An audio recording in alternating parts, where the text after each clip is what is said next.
Good morning বন্ধুরা, তোমরা সবাই কেমন আছো?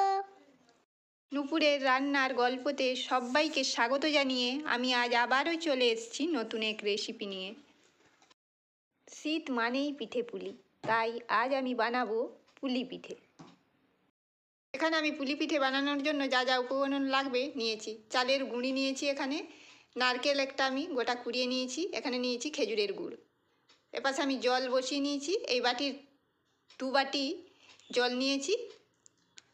লবণ পরিমাণ মতো দিলাম, 1 চামচ মতো সাদা তেল দিয়ে দিলাম। এপাশে আমি নারকেলের পুর বানাবো, তার জন্য নিয়ে নিলাম নারকেল কোরানো, দিয়ে দিলাম ওর মধ্যে খেজুরের গুড়, দিয়ে ভালোভাবে এইভাবে নাড়াচাড়া করে নেব। আঁচ কিন্তু মিডিয়াম রাখবো।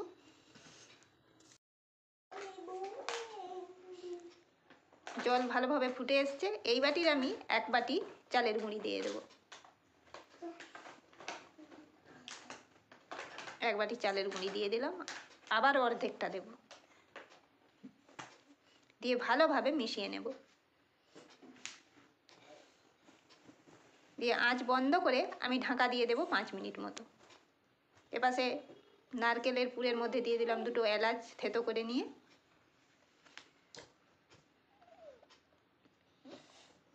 এপাশে ঢাকা খুলে নিয়ে আমি একটা থালার মধ্যে এইভাবে গুঁড়ি নিয়ে হাতে করে ভালোভাবে মেখে নেব। হাতে সামান্য ঠান্ডা জল নিয়ে মেখে নেব এইভাবে। এপাশে প্রায় নারকেলের পুর আমার তৈরি হয়ে এসছে, এবার বন্ধ করে দেব। এইভাবে আমি 5-7 মিনিট ধরে ভালো করে মেখে নিয়েছি চালের গুঁড়ি। এপাশে আমি 1 কিলো দুধ একটা কড়াইয়ের মধ্যে বসিয়ে নিয়েছি, ঘন করে নেব। এপাশে নারকেলের পুর আমার তৈরি হয়ে গেছে ও গুঁড়ি মাখানো হয়ে গেছে। এবার এর মধ্যে থেকে আমি ছোট্ট ছোট্ট লেচি কেটে নেব এরকমভাবে, দিয়ে একটা বাটির মতো তৈরি করে নেব, দিয়ে ওর মধ্যে ভরে নেব নারকেলের পুর, দিয়ে হাতে করে এইভাবে গড়ে নেব।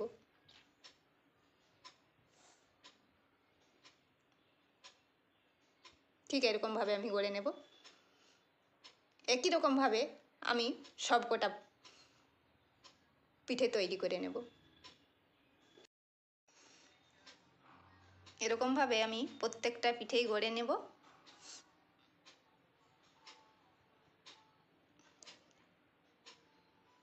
এখানে আমার পিঠে গড়া হয়ে গেছে, দেখুন আমার মেয়েও কি সুন্দর আমার সাথে ছোট্ট ছোট্ট বোলের মতো তৈরি করেছে। বলে, মা আমার পিঠেগুলোও কিন্তু তুমি রান্না করবে। এই যে দেখুন ছোট্ট ছোট্ট কি সুন্দর বলের মতো করেছে। এবার আমার দুধ অনেকটাই ঘন হয়ে এসছে, ওর মধ্যে দিয়ে দিলাম 2টো এলাচ, ভালো করে আবারও ফুটিয়ে নিলাম, দিয়ে এর মধ্যে দিয়ে দেবো পুলিগুলো।